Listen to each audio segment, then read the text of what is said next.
Senhor para cantar e para celebrar a este grande Deus, nós só podemos reconhecer, e só faz sentido reconhecer a nossa pequenez. Nós somos pequenos, nós somos pecadores, nós não somos nada, mas Deus é grande. E é grande em tudo, porque Ele é único.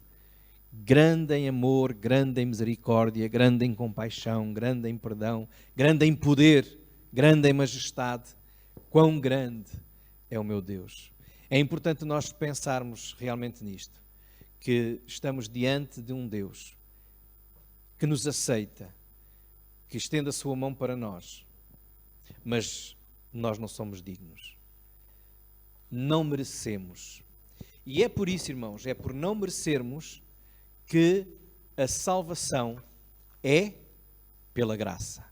Graça é um favor que não se merece.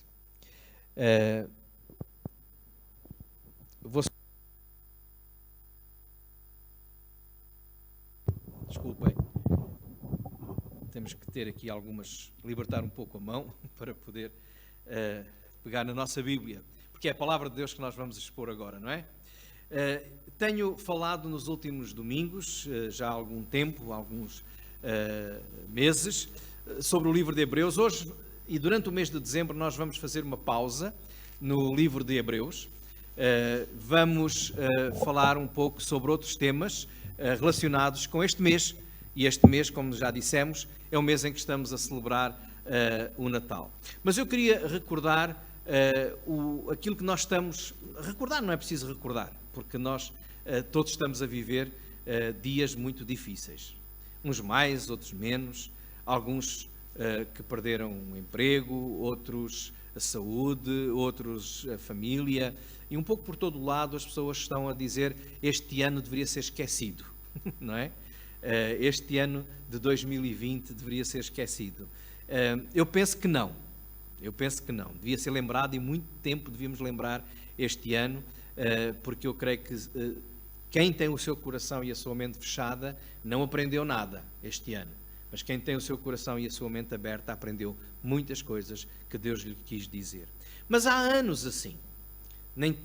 Este ano foi este problema da pandemia. Mas há outros anos. Eu recordo-me que no verão de 2017, e que vai ficar também na memória de muita gente, aconteceu também não foi uma pandemia, mas em Portugal, e muitos portugueses sofreram com os incêndios. Não sei se estão recordados, os incêndios.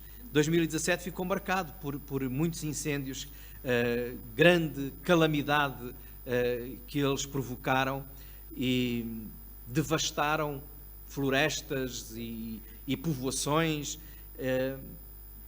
Dizem os números que a área ardida nesse ano de 2017 foi 4 vezes maior, 4 vezes mais do que a média dos 10 últimos anos anteriores, dos 10 anos anteriores. E morreu muita gente também, dezenas e dezenas de pessoas morreram por causa desses incêndios. Foi no verão, eu estava em férias, 2 semanas na zona da Covilhã, e recordo-me de viajar pelo nosso país e passar por áreas que parecia que estávamos assim no meio de um filme, daqueles filmes apocalípticos, não é? Do fim do mundo. Tudo escuro, tudo preto, tudo queimado, tudo destruído. Alguns meses depois, passei pela mesma região, passei pelos mesmos lugares, e foi interessante ver que em algumas das árvores secas, aqueles troncos pretos, queimados, estava a rebentar um ramo verde e novo. E era interessante, no meio daquela destruição, alguma coisa nova estava a surgir. A esses rebentos que aparecem no meio de um tronco seco, no meio de um tronco queimado, no meio da destruição, é dado também o nome de renovo. Um renovo. Alguma coisa que está a renascer, que vai trazer algo de novo. Algo de novo. É uma imagem de esperança. É uma imagem de que não está tudo acabado.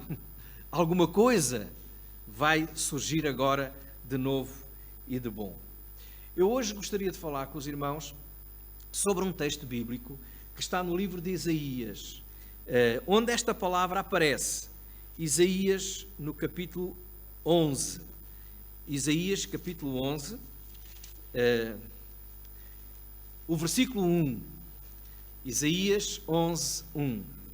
Diz assim, a passagem em Isaías 11, 1. Porque brotará um rebento do tronco de Jessé, e das suas raízes um renovo frutificará. Porque brotará um rebento do tronco de Jessé, e das suas raízes um renovo frutificará. Esta era a mensagem de Isaías. A nação de Israel, quando Isaías exerceu o seu ministério, vivia e estava a passar por momentos muito complicados, momentos muito difíceis. A nação de Israel já tinha passado o seu tempo áureo, o seu tempo forte, alto, no reinado de Davi. Davi, o grande rei, a grande referência para a nação de Israel. Mas acontece que depois de Salomão, o seu filho, as coisas começaram a ficar cada vez piores e mais complicadas. A idolatria entrou na nação de Israel, o pecado entrou, Deus foi esquecido e afastado, conflitos, a nação dividiu-se em duas e agora estava completamente destruída, ameaçada pelos sírios, pelos assírios, pelos egípcios, pelos edomitas, pelos povos que estavam ali à volta. Era uma nação que vivia com medo, vivia sem esperança.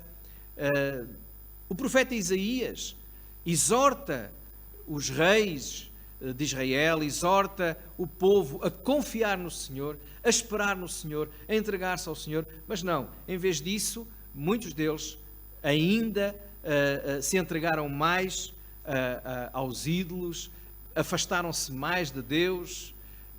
Alguns diziam, então se os deuses dos sírios os ajudaram a vencer sobre nós, então vamos adorar os deuses dos sírios porque eles é que são bons.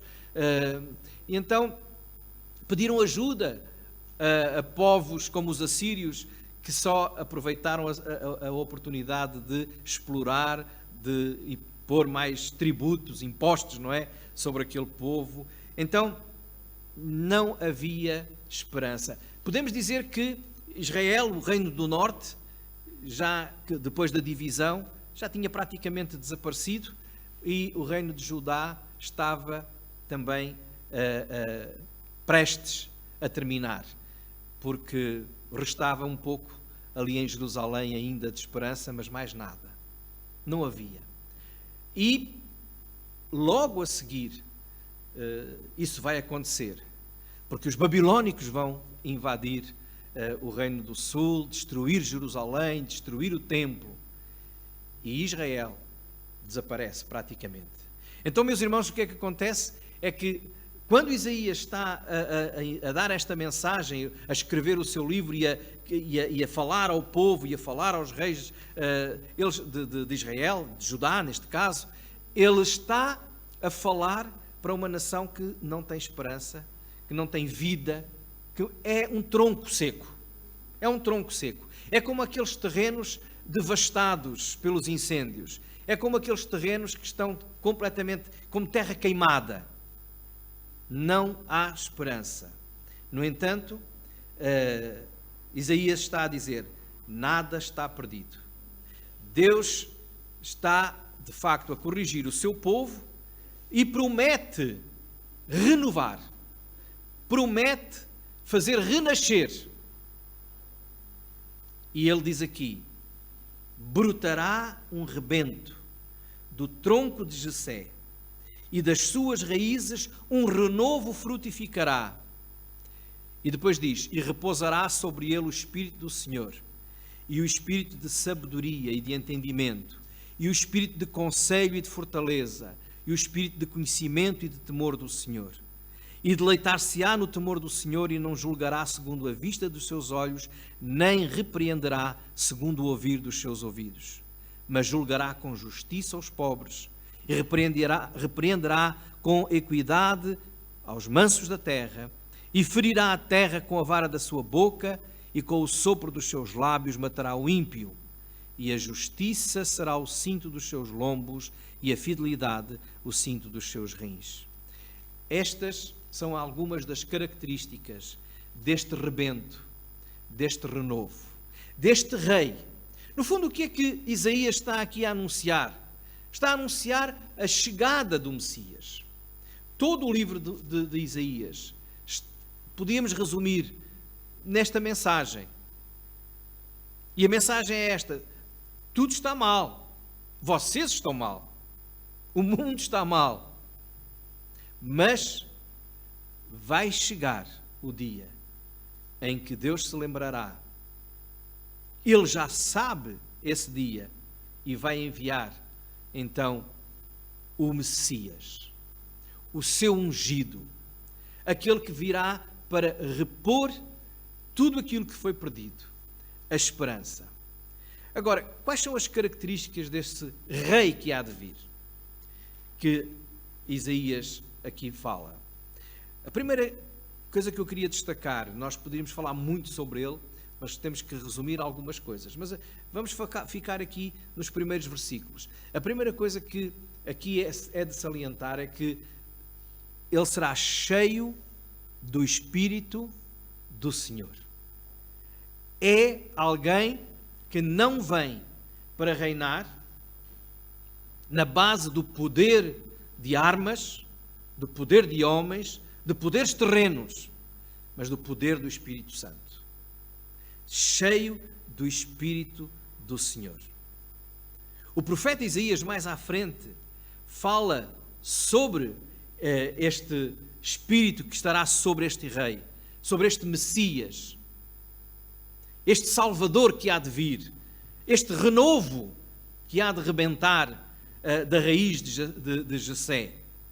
E quem é Jessé? Jessé é o pai de Davi, portanto é um dos antepassados deste rei que há de vir. Quando Jesus nasceu e quando ele inicia o seu ministério, ele vai a uma sinagoga. Está relatado em Lucas, no capítulo 4. E ali em Lucas, capítulo 4, diz que Jesus foi e, como era costume, alguém podia pegar no rolo, na Bíblia, não é? Não era como nós agora temos, mas era um rolo, e podia ler. E Jesus pegou no profeta Isaías e leu Lucas capítulo 4, versículo 14 a 21, e diz-lhe assim: e foi-lhe dado o livro do profeta Isaías. E quando abriu o livro, achou o lugar em que estava escrito. Portanto, está a ver, Jesus vai pegar naquilo que Isaías escreveu. Não foi ao capítulo 11, mas foi ao capítulo 61 de Isaías. E o que é que Jesus leu?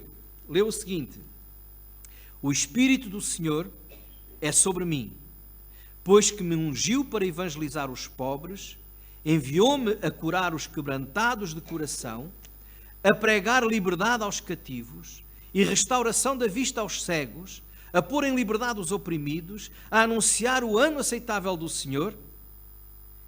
E depois diz: e cerrando o livro e tornando-o a dar ao ministro, assentou-se, e os olhos de todos na sinagoga estavam fitos nele. Então começou a dizer-lhes: hoje se cumpriu esta escritura em vossos ouvidos. O que é que Jesus estava a dizer? Eu sou o renovo, o rebento da tribo, da descendência de Jessé. Eu sou o filho de Davi. Eu sou aquele que estava prometido, que havia de vir cheio do Espírito, E ele dizia: o Espírito de Deus está sobre mim. Para quê? Para iniciar o meu reino. Para iniciar o meu reino. E o que é que ele ia fazer? Muitos judeus, até hoje, ainda não creem em Cristo. Ainda não creem que Ele é o tal renovo, o tal rebento que vem da descendência de Davi. Porque eles estavam à espera de alguém que fosse guerreiro, militar, que destruísse os inimigos à volta. Mas Ele veio para destruir outras coisas. Para destruir realmente a tristeza, o desespero, a desesperança, a opressão, derrotar Satanás, derrotar o pecado. Ele diz: eu vim para que tenham vida e vida com abundância, vida plena, vida cheia de significado. E quando Jesus pega no livro de Isaías e diz: Ele me ungiu, eu sou o ungido. A palavra ungido pode ser também dita como o Messias. Messias significa o ungido. Para evangelizar os pobres, ou seja, para trazer boas notícias. Por isso ele dizia: bem-aventurados os pobres de espírito, não é? A curar os quebrantados de coração. Dar liberdade aos cativos. Irmãos, hoje nós estamos a viver numa sociedade em que as pessoas vivem muito esta tristeza que é relatada aqui. Pessoas que vivem sem esperança, que vivem oprimidas, que vivem cansadas. Muitos estão sem ver nenhum futuro à sua frente. Havia pessoas que esperavam que este ano de 2020 fosse o ano em que poderiam conquistar muitas coisas. E as coisas estão a ficar frustradas. Qual é a mensagem que o Senhor Jesus tem para nós? Qual é a mensagem do Natal? Porque o Natal é o nascimento deste Messias. E quando Ele nasce no nosso coração, Ele é o renovo. Ele renova. E renova o quê? A esperança. Ele traz paz. Traz segurança. Porque Ele é aquele que veio para cumprir o que Deus tinha já desde o início preparado para a salvação dos homens. Diz o versículo 1, o versículo 2, repousará sobre ele o Espírito do Senhor, o Espírito de sabedoria e de inteligência, o Espírito de conselho e de fortaleza, o Espírito de conhecimento e de temor do Senhor. Deleitar-se-á no temor do Senhor. O que é que isto quer dizer? Quer dizer que este rei que vem para cumprir, e o seu prazer estará em cumprir a vontade de Deus na sua vida. Jesus não veio para fazer a sua própria vontade, para se agradar a si mesmo, mas ele veio para fazer a vontade do Pai e para glorificá-lo. Por isso, no fim do seu ministério, no fim já do seu tempo aqui, como homem na terra, em João capítulo 17, ele orava pelos seus discípulos, pela igreja, e a dada altura, no versículo 4, Jesus diz ao Pai: eu glorifiquei-te na terra, tendo consumado, ou seja, tendo cumprido a obra que me deste a fazer. Jesus veio para obedecer. E Ele veio para trazer uma palavra de juízo e de verdade aos homens. Quando olhamos para este texto de Isaías 11 e para a vida de Jesus, nós só podemos dizer: este Jesus, ou este renovo, o renovo que fala aqui em Isaías 11, é o mesmo menino que é anunciado em Isaías 9. Os irmãos conhecem Isaías 9. Isaías 9 nos diz: a terra que foi angustiada, versículo 1, a terra que foi angustiada não será entenebrecida. Ele tornou vil nos primeiros tempos a terra de Zebulon e a terra de Naftali, mas nos últimos a tornou nobre, junto ao caminho do mar, além do Jordão, a Galileia dos gentios.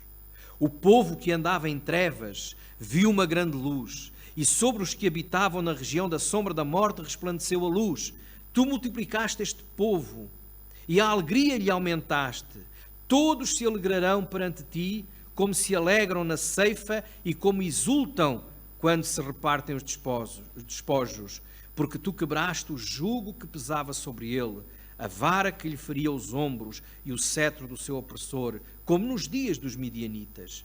Porque toda a armadura daqueles que pelejavam com ruído e as vestes que rolavam no sangue serão queimadas, servirão de pasto ao fogo. Porque um menino nos nasceu, um filho se nos deu. O principado ou autoridade está sobre os seus ombros, e o seu nome será Maravilhoso, Conselheiro, Deus Forte, Pai da Eternidade, Príncipe da Paz. Do incremento deste principado e da paz não haverá fim sobre o trono de Davi e no seu reino, para o firmar e o fortificar em juízo e em justiça, desde agora e para sempre. O zelo do Senhor dos Exércitos fará isto. O zelo do Senhor. O Senhor que havia prometido logo nos tempos de Adão e Eva, que da descendência da mulher enviaria alguém que viria resolver o grande problema da humanidade. E o grande problema da humanidade não é a pandemia. O grande problema da humanidade não é a crise económica ou financeira. Não é nada daquilo que nós ouvimos nas notícias, nos telejornais. O grande problema da humanidade é o pecado. O salário do pecado é a morte. E enquanto o homem viver longe de Deus, ele vai viver em terra seca, sem esperança, sem vida, condenado a viver eternamente no inferno. Mas um menino nos nasceu, um filho se nos deu. E quando nós celebramos o Natal, nós temos que lembrar que é o zelo do Senhor a cumprir aquilo que Ele tinha prometido. Ele prometeu, desde o Gênesis, desde o Jardim do Éden, foi falando e lembrando que Ele haveria de enviar, mesmo quando tudo estivesse queimado, destruído, um renovo. Irmãos, nós estamos a viver momentos em que talvez possamos pensar, há muita gente que não tem esperança. Mas em vez de pensar nessa muita gente, pensem em nós. Será que está aqui alguém a ouvir esta mensagem que está desesperado, que não vê a luz ao fundo do túnel, que não entende o que é que vai acontecer amanhã e por isso vive preocupado, ansioso, medroso? Quando isto estava a acontecer em Israel no tempo de Isaías, eles cometeram um erro. Eles foram procurar a esperança, segurança nos povos ali à volta, nos deuses que lhes eram apresentados pelo mundo. O resultado foi que agravaram a situação. Ficou pior. E nós vamos procurar esperança aonde? Também nos deuses que este mundo nos oferece? Nas soluções que este mundo apresenta? Alguns pensam assim, quando tivermos vacina, então vai ser diferente. Quando tivermos o remédio para curar a pandemia, vai ser diferente. Quando recebermos os subsídios que o Estado depois vai dar, vai ser diferente. Depois a vacina não vai funcionar, os subsídios não chegam. Eu não estou a dizer que a vacina não vai funcionar, atenção, não é nada disso. Estou só a dizer que as coisas que o mundo oferece não são soluções definitivas. Se nós não tivermos realmente a solução que é eterna. E a solução que é eterna é Jesus. O povo de Israel tornou-se um tronco vazio, seco, sem dar fruto. Não vamos deixar, não vamos querer nós também ser assim. Vamos juntar-nos a um tronco que tem vida. E esse tronco é Jesus. Ele disse, eu sou a videira. Toda a vara em mim que não dá fruto é lançada no fogo, não é? Mas nós queremos ser varas que se alimentam deste Jesus para podermos dar fruto, para renovar esperança. Não apenas em nós, a alegria, mas também passar aos outros. O que é que significa Cristo para ti? Quando alguns, e lamentavelmente às vezes alguns crentes, dizem: este ano o Natal não vai ter graça nenhuma.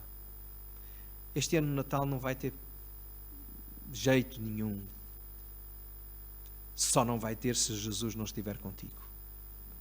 Porque se Jesus está na tua vida, se Jesus é realmente o teu Senhor, se Jesus realmente é o renovo, então tu renovas a esperança, renovas a alegria, renovas a vida.